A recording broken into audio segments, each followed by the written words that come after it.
Ontem teve uma reunião do ministro da Justiça, Ricardo Lewandowski, com governadores, e foi um fórum, né, de governadores em Brasília, e ele diz que existe um consenso sobre a necessidade de uma proposta de emenda à Constituição para, palavra dele, revisitar o tema da segurança pública na Constituição.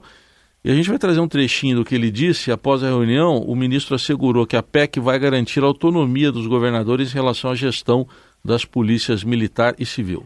Asseguramos aos governadores que poderiam ficar absolutamente tranquilos que nós inseriremos na proposta da PEC todas as salvaguardas necessárias para garantir a autonomia dos governadores e dos prefeitos. O crime não é mais local, mas é nacional e até internacional. Então é preciso um outro enfoque, é preciso uma união, uma coordenação de esforços. Os detalhes haverão de ser ajustados. Há discrepância quanto aos detalhes, mas do ponto de vista macro, a PEC é uma realidade já. Bom, Helena, essa é a visão do ministro, mas tem visões diferentes como a do governador de Goiás, o Ronaldo Caiado, né? Não apenas dele.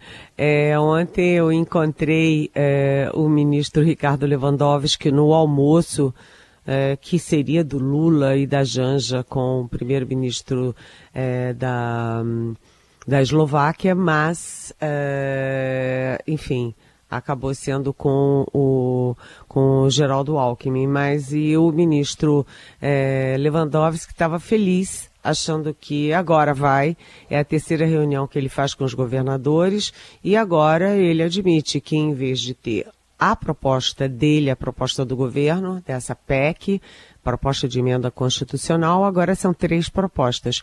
Uma enfim, dos municípios, a outra dos estados e a outra do governo federal. Mas ele disse, olha, são questões, são discrepâncias menores, né? Na questão macro, ou seja, na essência do pacote já tem acordo. O problema agora é convencer a Casa Civil, né, que, enfim, trancou o projeto do Lewandowski, mas eu acho que há um consenso, sim, apesar dessa guerra que o Ronaldo Caiado está fazendo contra o governo Lula, contra o pacote, porque ele quer ser o candidato da direita ali, o sucessor do Bolsonaro no bolsonarismo e tal. Mas, sim, né, o país está vendo que é preciso, sim, melhorar a legislação, a coordenação e precisa estimular e permitir a entrada mais agressiva, mais ativa do governo federal no combate à violência. Então, será que vai? Aparentemente vai, mas muito dificilmente em 2024, que está terminando, é possível que seja em 2025. Como tem o recesso, portanto, a partir de fevereiro de 2025. E já que você citou, né, ali o Ronaldo Caiado, né, eu aproveito, você me perguntou na pergunta anterior sobre Goiás na pesquisa Quest. Ah, é verdade. E eu falei muito e acabei deixando de lado, mas olha, eu falei que Pernambuco teve essa queda de 8 pontos na aprovação, mas continua sendo o estado que mais aprova o governo, né? A positiva é de 48%. E a pior do país passou a ser São Paulo, com a aprovação do Lula aí positiva de 26% e de negativa de 41%. Isso é claramente o efeito Ronaldo Caiado e a candidatura dele à presidência, ou pré-candidatura. Lembrando que Goiás é um estado agrícola e o setor agrícola é muito refratário a Lula e ao PT. Bom, Eliane, e para a gente completar, hoje, expectativa para o Copom, no fim da tarde, comecinho da noite, deve anunciar a nova taxa básica de juros.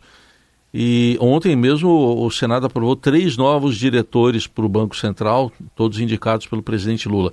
E qual a expectativa, hein, Eliane? Pois é, a expectativa é claramente de aumento de juros, isso aí nem se discute mais, que vai ter aumento de juros sim.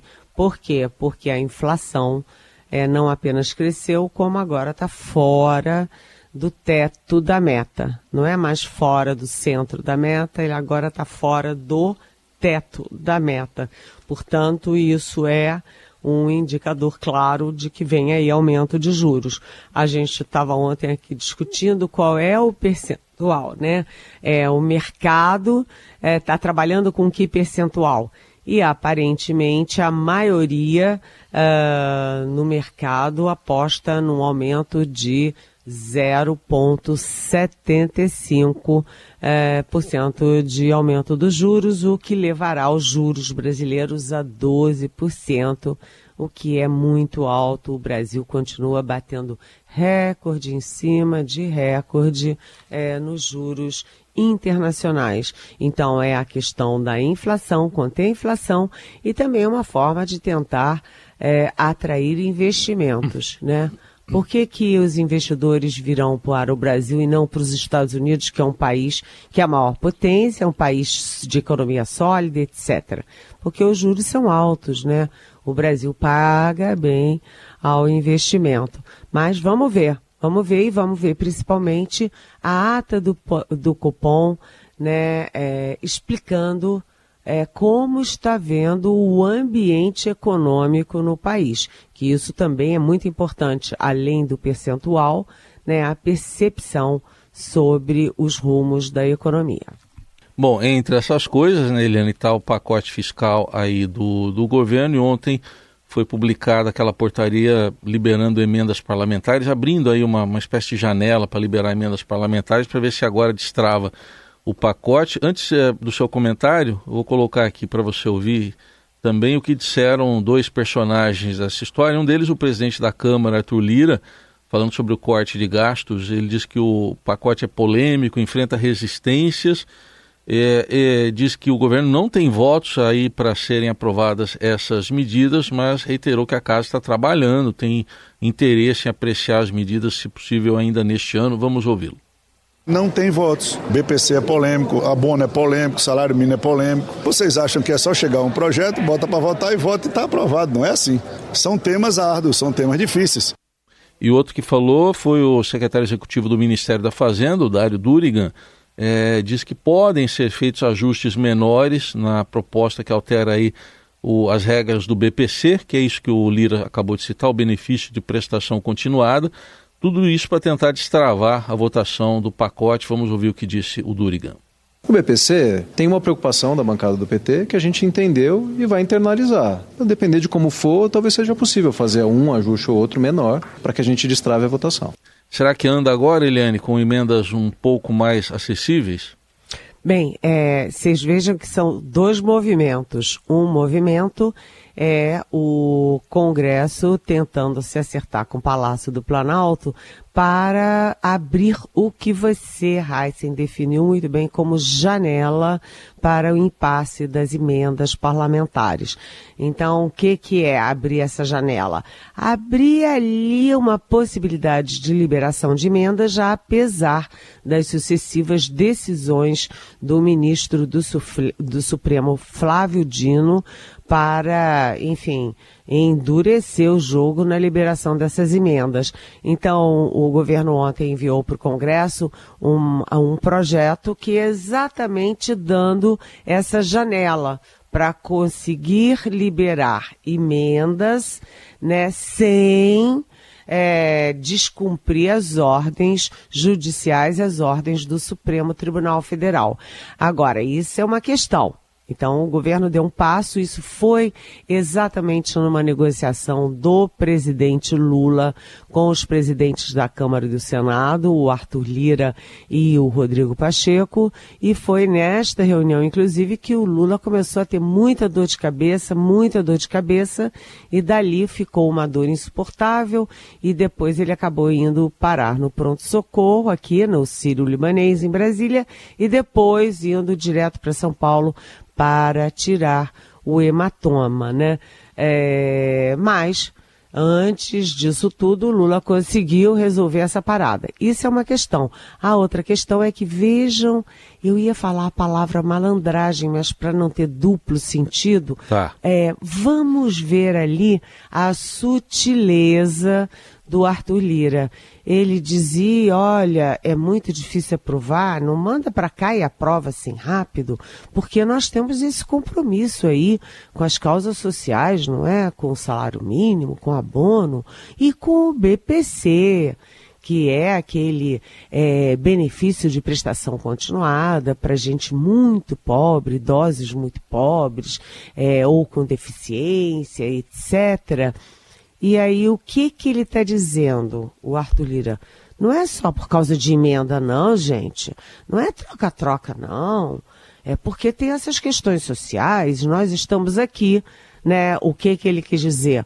Apoiando a reclamação do PT. O PT não quer mexer nessas coisas todas, principalmente no BPC. Então, nós estamos apoiando. Então, a demora é porque ele está muito preocupado com a questão social. Tá bem? Análise política, direto de Brasília com Eliane Cantanhede. Agora para falar da pesquisa Quest, que foi divulgada mais cedo, a gente trouxe os primeiros dados. O principal ponto, ela indica que o trabalho do presidente Lula é aprovado por 52% dos eleitores brasileiros e reprovado por 47%.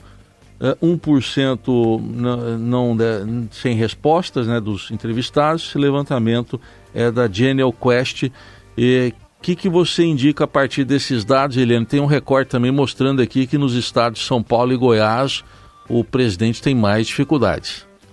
Pois é isso, né? Como a gente já sabe, já vem falando desde cedinho, né? Que dos 52 a 47, 52 positiva, avaliação do trabalho do Lula positiva, e 47 uma avaliação negativa. Eu peguei alguns pontos, né, para a gente discutir um pouquinho. Um é exatamente esse que você citou, São Paulo, né, com 55 de desaprovação ao trabalho do presidente Lula, né, 55% em São Paulo, que é o principal estado do país, né, que tem maior economia, maior eleitorado, enfim, e também é o centro político, né, centro político e econômico do país.